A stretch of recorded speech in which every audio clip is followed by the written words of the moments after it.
Welcome to the Tech Panel. 1, 2, 3, 4.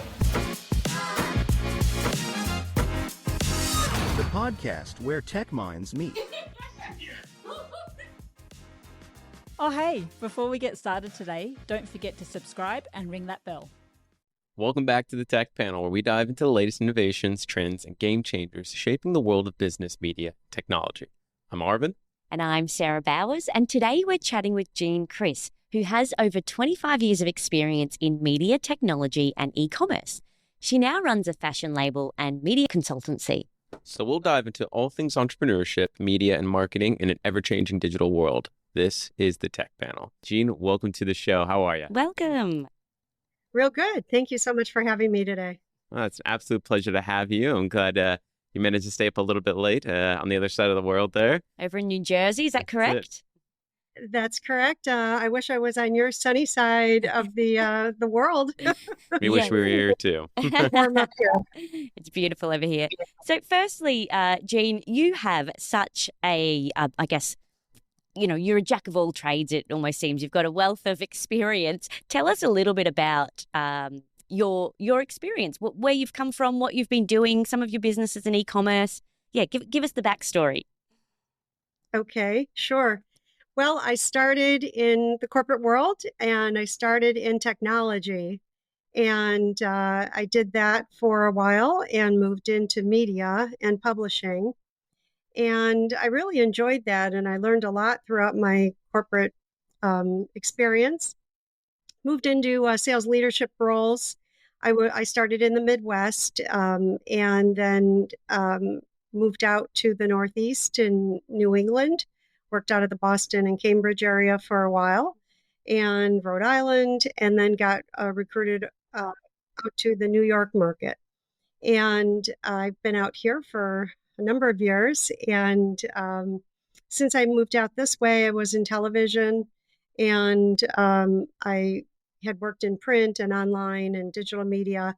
And I've really stayed in the media world for quite a while. For the past 12 years or so, I've started my own business, Jean Criss Media. And I also then started a fashion line called Crisscross Intimates. So I manage both right now and working on some other brand innovation. So that's kind of my background in a quick wrap. But I enjoy being an entrepreneur. Mm-hmm. I love that. I love that you're still juggling two very different industries with fashion and media. I had read a little bit about e-commerce. So had you owned some e-commerce businesses? Tell me a little about that. Yes. Yeah, so I've actually managed I launched about 4 different e-commerce businesses. While I was in the corporate marketplace, I had launched a fashion jewelry business. And that was called Beaded Baubles. And I had launched that business and managed that for about 7 years and created and designed my own jewelry line. And then I shut that down. And then when I went into my own business with Jean Criss Media, a full-service creative media agency, I have designed all of my own websites and done all of my own media and marketing based on my experience and know-how in that industry. And I also did that with the fashion line with Crisscross Intimates. And I did that with a mobile device that I also created. I created the website. It didn't go live because I was waiting to produce the product, but I have a utility patent for that product. And that's kind of on the sidelines and one of my brand innovations that I've done. But and then I've created different types of sites and e-commerce work for clients. So whether it be, social media pages where we've done e-commerce from those sites, or we've done different type of social media management and promotion from the social platforms. Yeah. And so who are you working with at the moment? Like, who are some of the clients that you're working with in terms of the media side of things? Yes. So actually, I started, as I mentioned, about 2011 when I launched my business, and I had started with local retailers, and at the time, I launched into um, local retailers for uh, wine and food and festivals and general retailers, healthcare, automotive. It was really the industries that I was familiar with coming from cable television, but they were new clienteles. Was in a non-compete situation, so I went after brand new business starting from the ground up and healthcare, education. And then I was diagnosed with breast cancer. So I kind of had to take a stop with the media and outbound reach of clientele, take care of myself. And then while I was doing that, I realized I wanted to launch my own brand. So I created the Crisscross Intimates fashion brand, and I actually had to table my clientele for the media brand. So I put my efforts for media and marketing into my own fashion brand. And so now that I'm kind of pivoting again over the past year or so, getting back into rebuilding the brand for Jean Criss Media and outbound marketing for that. But I have been working with some AI partners and really partnering to grow the media side of the business. So I don't have clients per se to share with you right now, but I am growing that side of the business as I'm also developing new technology for both media and the fashion brand. So it's kind of additional research that I'm doing that will expand for future clientele. Yeah, it's the juggle and adapting and you're keeping up with the times. I'm really quite interested in media and tech. I come from a traditional media background, working for the networks here in Australia, and Arvin comes from tech. So we're both interested in that side of things. I mean, technology and media coming from cable TV, like, is tech killing traditional media? What are your thoughts on, I guess, technology and media at the moment in the landscape? Yes. You know, it's so funny you asked that because last week I had a conversation with uh, uh, an organization that runs a online television show, Mm. and they're recruiting me to be a host on a TV show that also does podcasting and things. And you know, they're saying TV isn't dead, but you know, since e-commerce and since AI and many of the new emerging technologies that are out there, television has taken a hit, and print has taken a hit, and online and e-commerce is booming. And you know, the way people shop, the way people buy, the way people, you know, do their research, and you know, even just reading the news, most of it is online. Mm. And so if you're not online, and I'm not saying that you can't be in multi-platforms, multi-mediums, but you know, it's important depending on the product, the program, or the service that you're offering. It all depends on where I think you should be. Mm. So I wouldn't say that, you know, television is dead whatsoever. I'm still a huge fan of it. But I think it depends on what you're promoting, and also depends on your budget. I mean, let's face it, if you want to be in prime time, you need much larger budgets. So for startup organizations, it's not a consideration. I mean, even local cable TV, you probably know that, you know, it's still an expense. So I think the most cost-effective way to launch is online and doing different types of things, you know, whether that be social media promotion or other ways to get your name out there. Mm. I mean, I know we want to talk a little bit more about the tech and business side of things, but just selfishly, I want to delve into this a little more because I think that the storytelling of mainstream media, you know, is important. Like, there's actually, you know, there's an art form to, you know, long form storytelling, which you know, media still have it. Even Netflix and whatnot, you know, there's sometimes good shows and good storytelling on the streaming platforms. But what are your thoughts on, you know, the regulations around it? So traditional media has always had, you know, regulations in terms of what you can advertise. If you advertise a product over in Australia, it has to be approved first. It has to be justified that that product does what it's saying to do.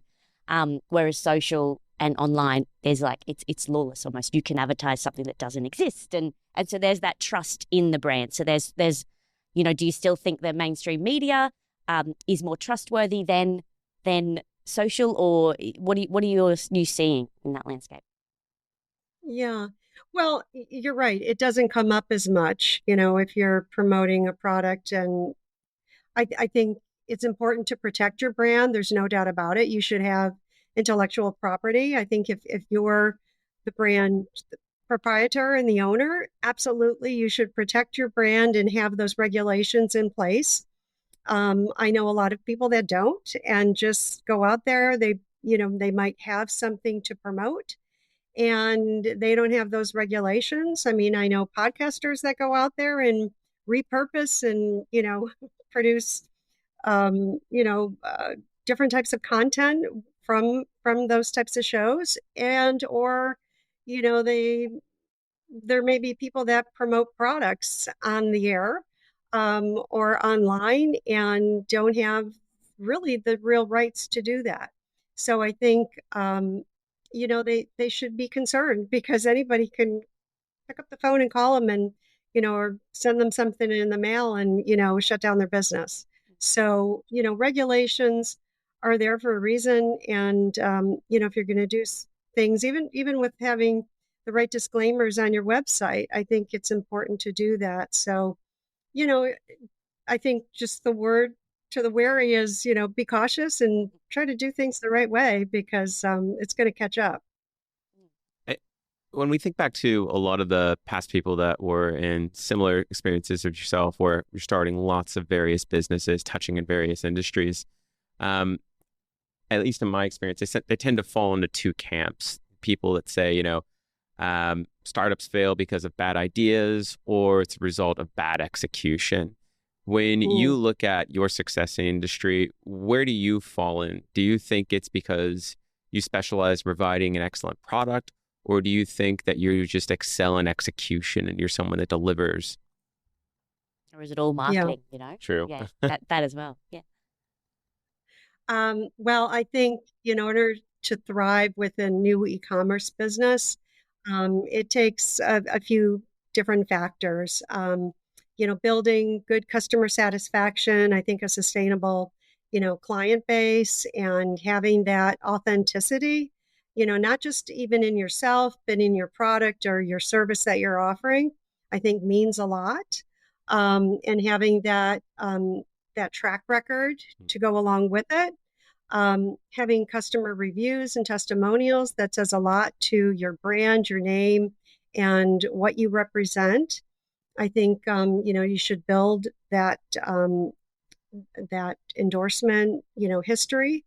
Having the product quality, I think, is really important. Keeping your product quality up there and promoting that to distinguish yourself from the competitors is important.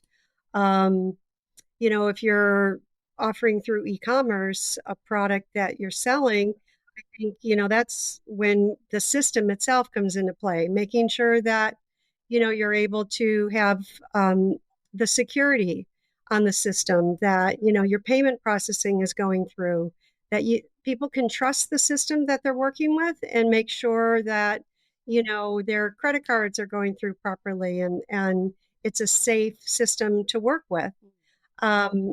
The customer satisfaction will be built based on that. And a strong social media presence, SEO building, using the right tools to make sure the market presence is there will also help build that strong brand awareness. So I think if you incorporate all of those key factors into, building a brand as a startup, your business should thrive. I think a lot of companies fail as a startup when they have, inventory mismanagement, or they're not, using the proper tools with the web development, or they have a weak management system. Maybe it's the infrastructure or the system itself. And the user experience is just a poor experience. Sure. So, yeah, that's really what I have to say. I guess from your perspective, I'm curious here. Do you find that being an entrepreneur is all that it's chalked up to be? Do you think people over romanticize the idea of running their own organization and being accountable only to themselves? What are some lessons or key takeaways from your experience running all these various organizations? I'm especially interested in what's your gut reaction when you first hear someone say, "Ooh, I want to start a business." Like, well, what's the first thing that goes to through your mind when you hear someone say that? Yeah. Well, most people think it's a great idea. Yeah, that cachet is definitely there. They think it's really exciting. And then the reality hits home. Hmm. They realize, well, gosh, how am I going to make money at this? What am I going to do? But a lot of people might try it. They might take that idea and try to create a business, or they just start promoting a product, right? They may not even have the product. They just start promoting Yep. this idea. But, I think it's important to build it out, have your strategy in place, and build that strategy, or build the plan with the strategy in place, because you need the A to Z. You need all of that covered, because um, you don't want to go to market and not have everything checked off and Sure. have everything put into place, because that's when the failures start to occur. And it's okay to fail. You do learn from your mistakes. But when you're already public and you've published your site, you've already gone out there, you're going to ruin your own brand name and product awareness out there before you even get started. So I think planning and doing things the right way is really important. I always say, first create your idea, create your trademark, protect yourself, protect your brand with the right IP, and get your team in place, and strategically plan it out. It's not that you have to go crazy and hire a full-time staff and go into debt. There's different ways to do it. That's the way I did it. I've bootstrapped my businesses from the get-go, and I've just subcontracted, resources as needed in order to move forward. And so a lot of people don't realize that you can do things different ways. It doesn't have to be, getting an office on Fifth Avenue and, going big, before you really have the right resources to make that happen. So, a lot of planning goes into it, and, and just taking it one step at a time. I was going to say, how has technology, I guess, helped entrepreneurs start out? I know that you can use AI to create a content plan, to create a business plan, things like that. How is technology, helping entrepreneurs in your eyes? Yes. Well, obviously, AI has helped with automation for a lot of companies and businesses, but I think the automation of using content creation is a way to help with identifying your individual preferences and then being able to shape that for your business. So, being able to determine what is my message, what is the content that needs to be promoted, and then how to go to market with that information, and what are those media platforms to do that. So, knowing what that value is, and that value proposition, and then being able to, define to the market, who's your target audience and what do they need to know? Kind of put yourself in their shoes and ask yourself, what do you need to know? And what do you need to know in order to buy my product? What would you need to know to buy, one of my post-surgical bras, or what would you need to know to buy one of my media services? Because if I'm not putting myself in your shoes, then I'm not really understanding what the client needs are. So as you develop, or determine what tools you're going to use, I think you really need to understand from the client perspective, um, your audience, and then obviously the demographics and, what your reach is and all of that. And then you can then go shopping for the right tools to determine the right technologies to use. I've always done that, and I use a lot of different technology and software. I was, just in thinking about that in prep for this show, I was really kind of overwhelming myself just thinking about all the different apps that I do really use on a daily basis. And actually thinking about how many different passwords that I have for all of these different apps because it can be overwhelming. It is a lot, and just staying on top of all of the different technology that's out there. But always keeping that audience and client in mind, as you were saying, that sounds like it's quite driven by who your audience is and who your client is, and then building on that. What are some of the tools that you're using at the moment and the technologies that you think are great? For any particular category or what? I guess, Anything? yeah, whatever category you think you'd want Well, to you know, spruik. like, well, we're using the Zencaster right now for the media platform. I haven't used that before, but I use Zoom Workplace a lot. A lot of my clients, reach out to me for, the video conferencing, whether it's Microsoft Teams or Google Meets or some of the common ones. WebEx, GoToMeetings is not as popular anymore. I use a variety of social media platform media managers. I use Hootsuite, but there's a lot of other ones that are out there like Sprout and Social Sprout and oh gosh, now I'm going to draw a blank. Social Bee, I think Buffer, Sendable, Ladder. There's a variety of different CRMs I use for creative apps.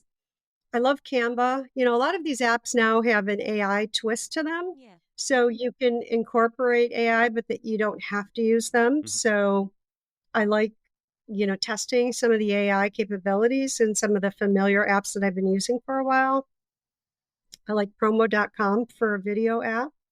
But there's, traditional apps that are out there that, I've been using for quite a while with AI, Ideogram and Gamma, and I'm using specific fashion apps. Uh, what are they called? Rare Sense, and just a variety of other ones that you can create graphics without having to do full photo shoots and things like that. So you have to test for what your niche market requirements are, and then just give them a try. And if they work, then you stick with it, and if not, try something different. I do enjoy trying new technologies, and the way that I keep up on them is by learning, and I'm constantly learning and attending different webinars and events and marketplace programs where I learn about these technologies, and I may even attend different online training sessions, master classes, things like that, so that I can become an expert at them, or I can, either champion them myself or, adapt to the technology and see if it's the right product for me. And so that's really how I've gotten exposed to some of these technologies. So yeah, just kind of keeping up with your industry, and also with your competitors. Networking is a great way to learn about new tools as well. Yeah, and see what everyone else is doing in the industry. You touched on it there when you mentioned, things like Canva, as a product that's been used in the past and is now adapted and incorporating AI. I know that Canva can do auto-generated images and graphics and things like that as well. Do you think that AI is killing creativity in terms of the fact that you can just now, you don't need to have a photo shoot, you don't need to have graphic artists creating content? It can be created by AI, and then that can be used in your marketing campaign or your social campaign. Yeah. No, I really think that it's boosting your skill set and allowing you to use it more as a productivity tool. It enhances what you're able to do. I'm able to do more now than I ever did before. I don't have a graphics degree, and I never, studied that in college or, took classes on my own for that. But I feel like I'm not too bad at it.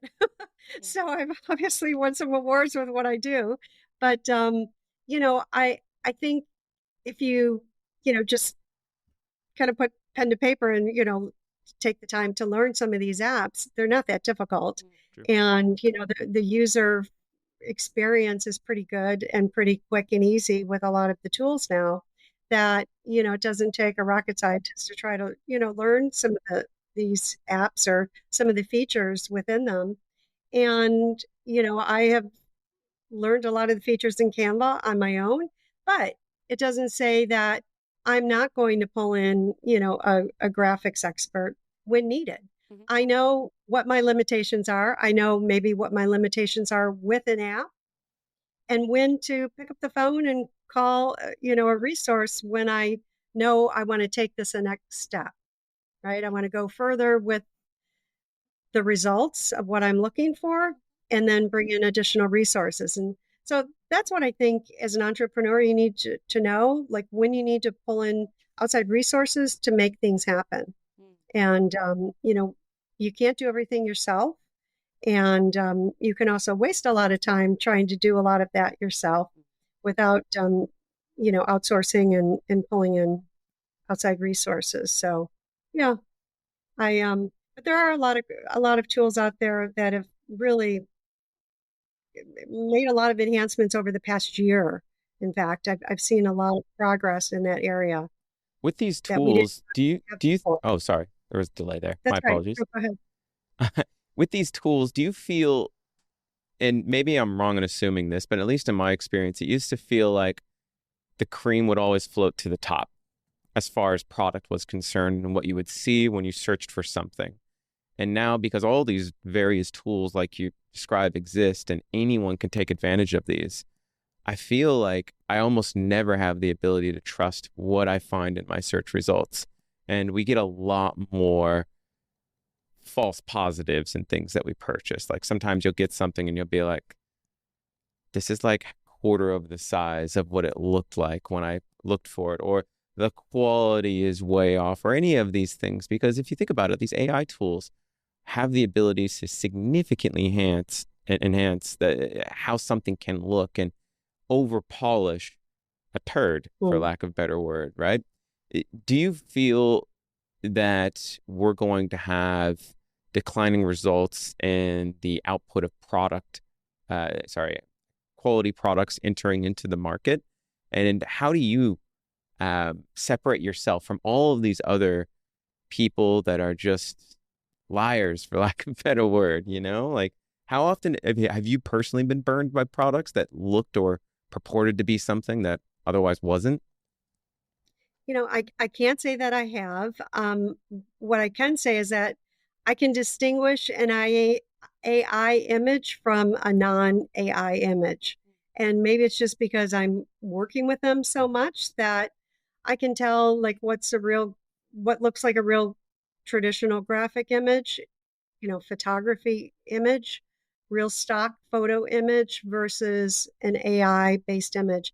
And I think, maybe it's because we haven't perfected the AI images enough as, users of AI that to me they stand out.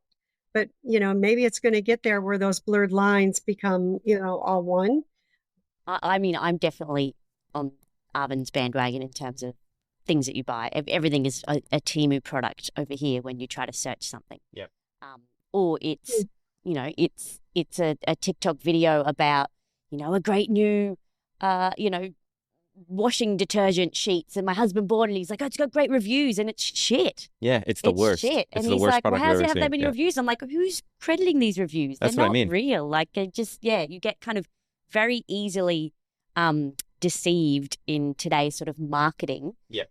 Because it doesn't have the quality control over it and the fact checking, and anyone pulling anyone up on TikTok saying, oh, you can't sell that because that's not actually doing the right thing. Like they're not getting again, pulled like, up on that. These tools make it look like they're highly, backed financially by angel investors and things like that. Like the production value on some of these things are substantially better than like I don't know what a really good mom and pop place is that produces an actual solid product, but don't know how to utilize technology.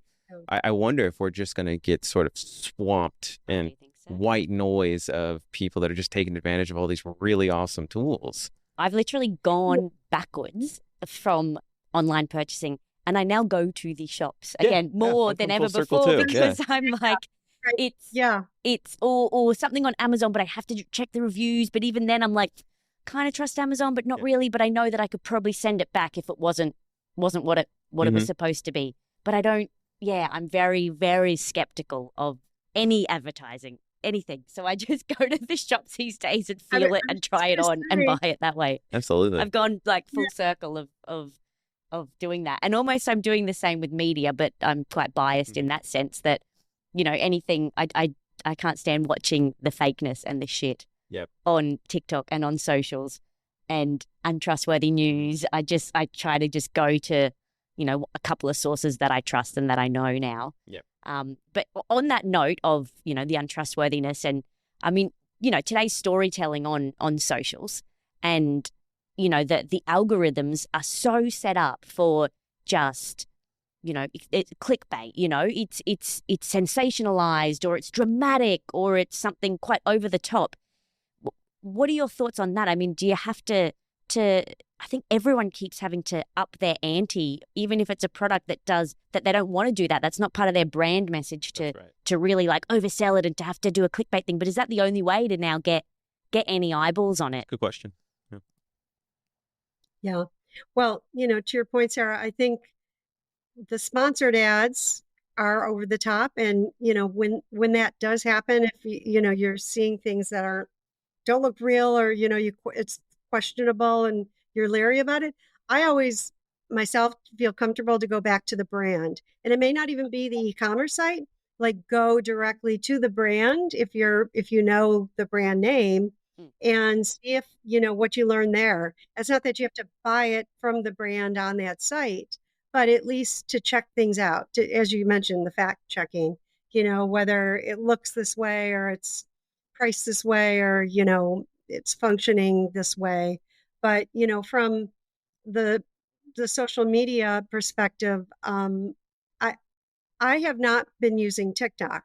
And so I think, in fact, even today I got asked twice by TikTok, to join their platform. I think it all depends on what type of products you're offering, whether you should be on those platforms. And, I've stayed away from it because I don't need to be there. Maybe I should. Maybe I'd have a huge boost. But, it's also, as a small startup, I can only be on so many platforms at one time. But I think, it started out for certain products, and now everybody's just throwing everything out there. And so really, are they going to be looking for, certain niche type of products there? And you can't make everything fun. Some products, like what I'm selling, is a serious product for breast cancer. So, I think that it all depends on the product, the service, the promotion, whatever it is that you're marketing makes, getting back to what we talked about before, it really drives your decision on where you should be marketing the product. And you shouldn't just be there because everybody else is there. You need to spend your dollars where it's most effective, and the most effective marketing plan for you based on what it is that you're offering. So it gets back to, the basics of that marketing strategy that you put together at the beginning. Based on the audience, like for example, if younger demographics are on TikTok, then and your product is an older demographic, then you wouldn't market it on there as such. But I still think even on Instagram or social media or Facebook or any of the other social medias, it how do you cut through the algorithms to be seen? If you had a client, say for example, you're using your own business as a client, or say you've got a client and you're being their media advisor, and you are setting up a content plan for them. How do you cut through those algorithms to be seen? Yes. Well, good example is I'm right now learning about the gaming industry. I have known nothing about it. My son has been a gamer and, bought him all of the tools and things when he was younger. And I never really took it upon myself to learn about gaming. And now in the fashion industry, I want to learn about gaming. I think, I want to learn about skins and, what it's all about. And so I've attended some marketing sessions, whatever you want to call them. And then I've actually gotten involved in some market research. And in learning about the gaming industry, I have learned the demographic isn't what I perceived it to be. I just assumed it was, the young 18, 21, 25-year-olds that were really using the games. And mainly When I male, learned, but now it's yeah, females. the A lot of demographic, females in there. Yeah. just in general across all markets, it's like 35 and up. I would have never have thought that, so you need to dive into, your market research for your audience. Again, it's really just knowing, if you want to look into new technology, you really need to look into the market and the market data because it tells you something. So, and again, that's, going back to some of the basics, but it really, before you decide if you're going to go on one social media platform or another, that data is there. So do you come up with just curious, make sure I got this right. You're not implying that you look at data first and come up with ideas after. I'm assuming you have an idea first and you look at the data to see if it'll float. Yes, I do. And you don't have to do this for every single product or company that you work with, but if it's something that's questionable, obviously, or if it's a new market and there's question about whether you should pursue this as a new market, I would certainly do the research, if you needed to. Or if And a you've got client your asked. market and your audience in mind from the start, or who you think it might be. But treat me like I'm an idiot right now. I think I have an idea. I'm the person I believe is going to be the best person at selling mugs with images on it.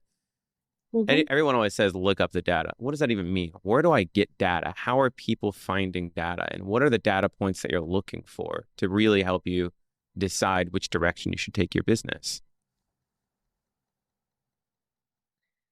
Well, for coffee mugs, I guess, It's go going to take over to, the world for the record. what's that? This is going to take over the world for the record.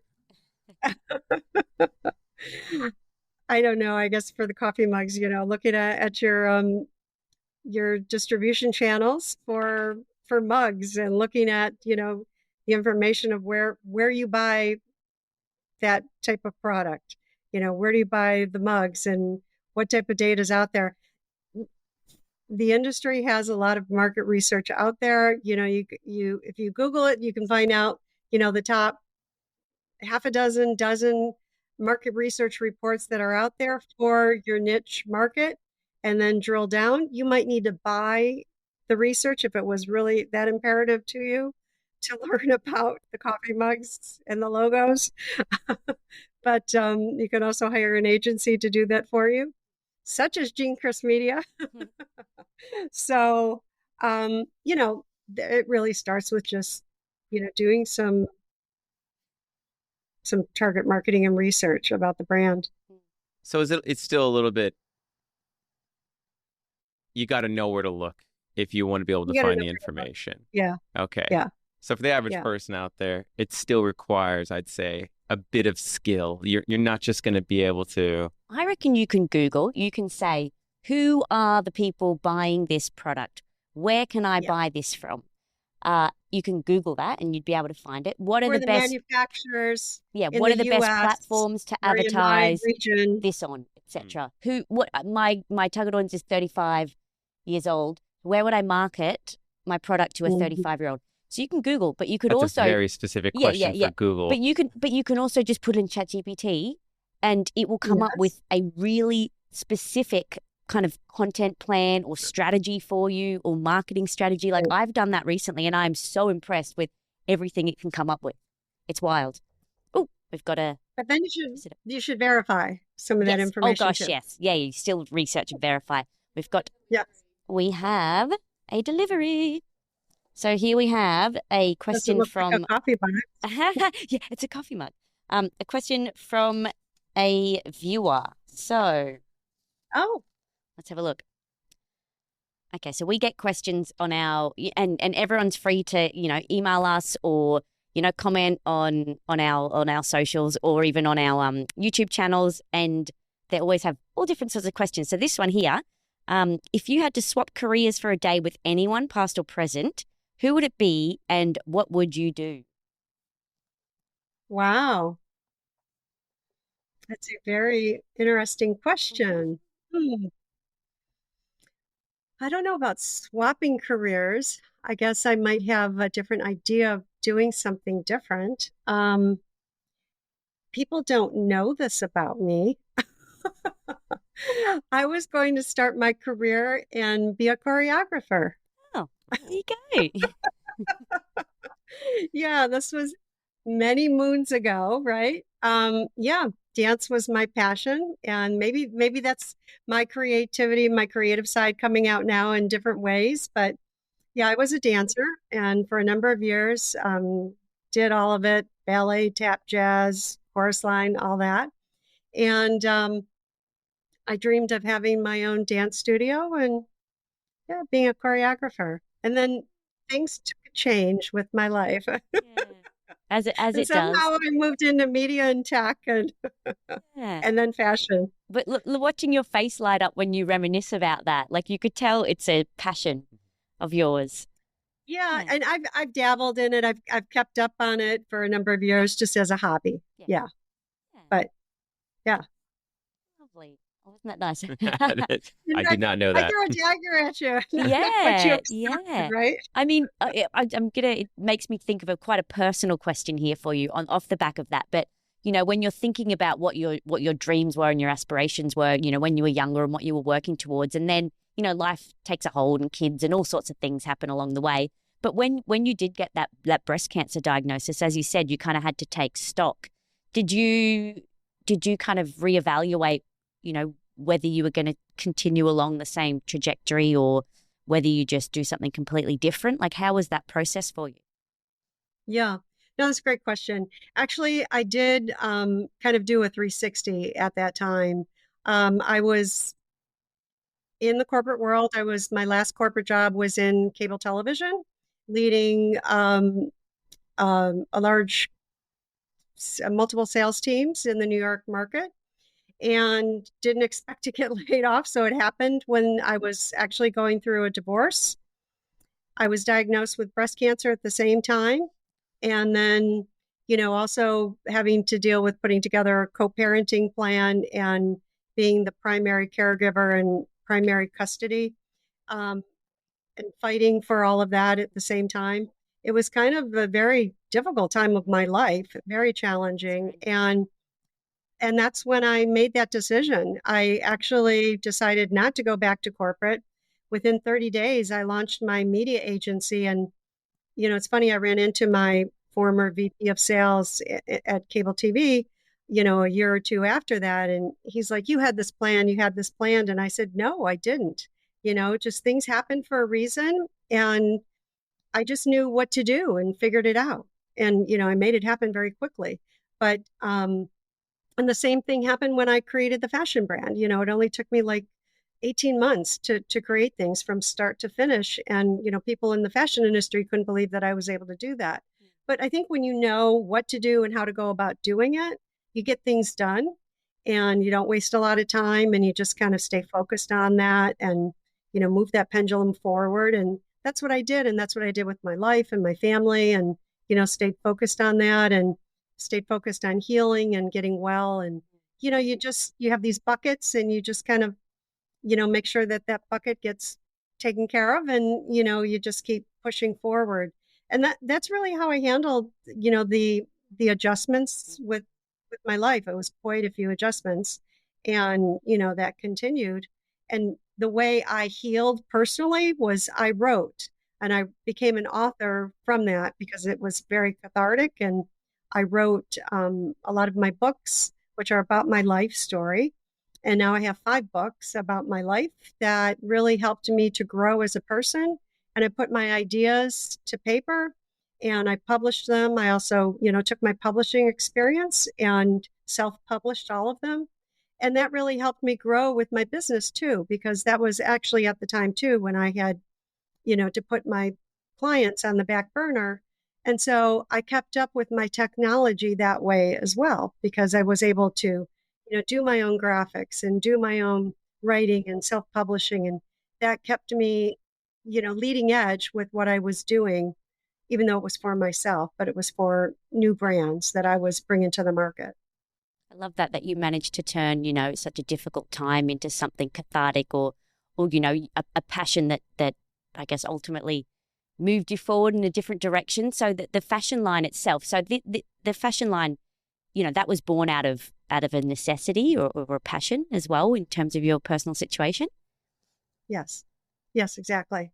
Yeah. I mean, I was already through it by that time, but, I wanted to make sure that products were more contemporary and innovative in the market for other survivors, because I just really disliked what I wore throughout all of my surgeries. And so I really wanted to fashion forward the marketplace. And that's what I did. So tell me a little And bit I'm continuing to. about what that business is and how that was born. Yes. So, I really, my journey was about 4 years, and I had bilateral breast cancer and I didn't like what I wore at all. And so I was in the hospital once for 10 days. I got MRSA, which is a bacterial infection. And so you're, pretty much isolated.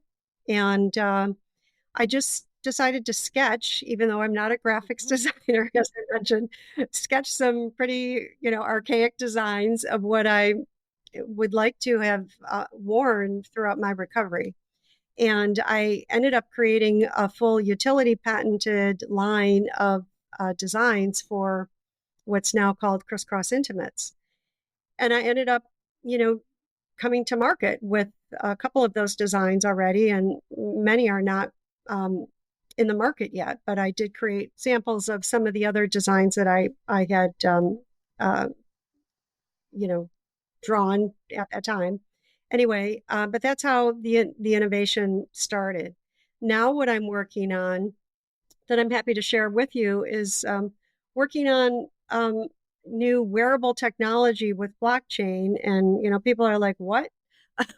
What does that mean? But let's say, wouldn't it be great if you could, say to your daughter or say to a loved one of yours, wear this bra and let the bra determine if you may have breast cancer in the future. Amazing, right? And I want to, come out with a product like that where, you may have sensors in the bra that can sense, the fluids in your body, the tumors in your body, that sort of thing. And I'm doing that type of research right now, and will introduce that type of a product. So I'm doing really advanced technology type things that's how passionate I am about it. Yeah. It's not just about the e-commerce, business. It's really about growing the industry to take huge strides to eradicate breast cancer and be able to help people that can, live much better quality life, because mine wasn't so great at the time. I mean, yes, I'm a survivor, but I went through many surgeries that I didn't really feel were necessary if it had been caught earlier and, had different tools available at the time. Yeah. So like prevention, you've got a product there that helps after the fact, but it's also, Yeah, you're putting it's for your diagnosis and to accelerate yeah. recovery. Exactly. It's for both. And Yeah. I guess that kind of brings me on to a little bit of the philanthropy as well, of what you're doing. I know that you're quite passionate about the breast cancer, you know, world and research there as well. But you're also, looking to empower women in business as well. Tell me a little bit about that. Yeah. So I work with, many organizations with women in business and women empowerment, and, just many global leadership organizations. I'm a senior executive fellow with the Digital Economist as well. There I work with the digital assets and the blockchain that I'm talking about, and editorial. I've stayed working with many different women organizations, whether they be philanthropic or not, but just women leadership. And a lot of these organizations have inspired me, but also hopefully I've inspired some of them with my innovations and some of the things that I'm doing, that it's a real true collaboration. I met a lot of the women that I've met through the years at Davos this year at their annual conference with the World Economic Forum. I was really thrilled to be invited to that. And it was really great to meet some of these women leaders from around the world that I have, either communicated with on LinkedIn or, in global webinars and things over the years, and to be able to, meet them face to face and, have a chat with them, talking about what they're doing and, just, get closer with communications with them. So yeah, I continue to do that. And, I try to inspire others and keep growing that network.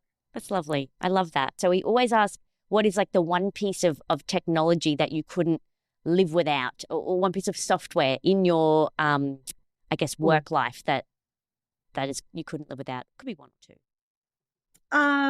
Gee. People always find it hard to pick one. Like, Yes. Oh, gosh. I don't know if I have just one. Yeah, you because can I list a have couple. a robust list of technology. Yeah, as you kind of covered before. Yeah. Yeah, I don't know. I guess maybe for the media side of things. So, I guess your media advising, like what is something that you're always using with clients? I mean, apart from email or something like that, like is it Hootsuite or something like that? I don't know. There's apps, there's media placement services. Oh my goodness. I guess, just I'm going to give you a generic answer. Digital marketing is just a category, Yep. very general category, but it's digital marketing is the way to go, and the way it can incorporate many different platforms, apps, tools, etc. that you can use. Maybe let's make Excuse me. this a little bit more pointed. Well, that's like, I guess, as an Mhm. That's it. entrepreneur or anyone, you need digital marketing. Sure. Like the digital marketing is the way to go with anything. If you had to restart your business, or if you had to recommend to someone that's going into a similar industry, which digital marketing platform would you recommend to them? Oh, for an e-commerce platform? Yep, sure. E-commerce. Well, I created my sites on Squarespace. Initially, I probably wouldn't have created them on Squarespace if I knew at the time I was going to have a shopping site. But now, 10 years later, Squarespace has enhanced their sites that are their tools with to make them more user friendly and to have a lot of templates that are available for shopping sites. I'm committed to stay with Squarespace, so that's what I use. But Shopify is a great tool that's out there, so I would recommend both of those. I have worked with Wix. I have worked with WordPress. I don't find those to be as user friendly. So, but there's a lot of other sites that are out there that, are quick and easy. It all depends on, again, what you're trying to put out there in the market, but, and how many pages you have for your web page, your website. But yeah, I'd probably start with looking at that first, if you're going to develop a e-commerce site, take a look at the templates and what their capabilities are. And if I could paraphrase that there, you're saying Shopify is a great standalone product, but if you're looking to build a website that has the same, maybe not as great version, maybe a dumbed down version of a good version, you could use Squarespace that comes with its own Squarespace built-in. has like a lot of add-ons as well now as well. So you can like, Squarespace, it's great. It's Yeah. great because the plug and play is real easy. I find it much easier than Shopify. So I recommend Squarespace first and foremost. There we go. Okay. Yeah. And then secondly, Shopify. But if you're just looking for a quick and easy shopping site without other type of content, then, Shopify is a great site for that. Love it. Beautiful. And now where can people find you? Yes. So they can go to Jean at jeancrissmedia.com. And my website is jeancrissmedia.com. There you'll find a consulting page. I offer a free 15-minute consultation. I also have speaking engagements, podcasts, if they'd like to bring me on board as a guest host or for a speaking engagement, I'm available. And you'll find my blog posts and my books available there as well. Perfect. And Fabulous. Crisscross Intimates is my fashion site as well. Great. And And I'm LinkedIn available on and most sites as well. can they find you on LinkedIn as well? Yes, Yep. LinkedIn, it's Jean-Criss. Beautiful. Thank you so much, Jean. It's been a pleasure talking with you today. We've really appreciated it. I've personally been interested in this sort of media landscape as well. Yeah, it's been great to have you on the Tech Thanks, Panel. Sarah and Ivan. Nice to meet you too. Nice to meet you. Have a lovely evening. Thank you. Ciao, ciao, Jean. Bye. Megan, don't forget to subscribe and hit that bell, and we'll see you in the next episode. Thanks for tuning in to the Tech Panel. If you like what you heard, make sure to subscribe on YouTube and follow us on TikTok, Instagram, Facebook, and LinkedIn to stay connected. A big thank you to our major sponsor, TraffTrack, for powering today's episode, and join us again on the next episode of the Tech Panel, where tech minds meet.